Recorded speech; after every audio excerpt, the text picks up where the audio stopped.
Komnas Perempuan dalam proses penanganan kasus Brigadir J ini adalah kebutuhan Komnas HAM. Untuk apa? Membuat terangnya peristiwa. Karena peristiwa ini ada soal pengaduan soal pembunuhan, ada juga pengaduan soal kekerasan seksual. Seperti tadi dijelaskan oleh Pak Tovan, teman-teman Komnas Perempuan jauh memiliki pengalaman yang lebih panjang. Makanya kami juga libatkan teman-teman Komnas Perempuan.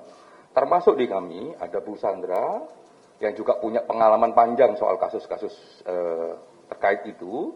Makanya kami juga mempercayakan tim ini untuk bekerja di konteks Bu PC ini, itu yang mewakili Komnas HAM nantinya di samping tim memang Bu Sandra lah sebagai PIC. Jadi nggak ada mendorong ini mendorong itu. Yang kami lakukan adalah membuat terangnya peristiwa. Dari terangnya peristiwa itulah kami akan simpulkan apakah ada pelanggaran hak asasi manusia ataukah tidak dengan berbagai dimensinya. Gitu ya. Mulai dari peristiwanya sendiri, mau dari proses hukumnya sendiri, misalnya kalau dalam proses hukumnya pertanyaan yang paling mendasar, apakah ada soal access to justice, apakah ada soal fair trial, apakah ada nanti ada obstruction of justice dan sebagainya.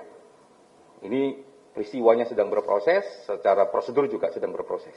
Tapi ini semua bisa dinilai oleh Komnas HAM ketika Komnas HAM sudah mendapatkan terangnya peristiwa. Dari terangnya peristiwa, dari konstruksi peristiwa, menimbulkan terangnya peristiwa, ditarik kesimpulan, disitulah akan kami nilai apakah ada pelanggaran hak asasi manusia ataukah tidak.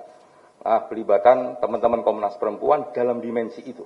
Jadi kami berdua ini dalam dimensi untuk melihat sebenarnya apakah ada pelanggaran hak asasi manusia ataukah tidak.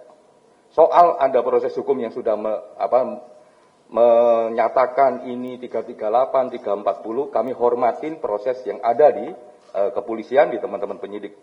Tapi seperti komitmen kami di awal bahwa kami berdiri dan bekerja dalam skema hak asasi manusia. Terima kasih. Ya, Pak Topan mau tambahkan?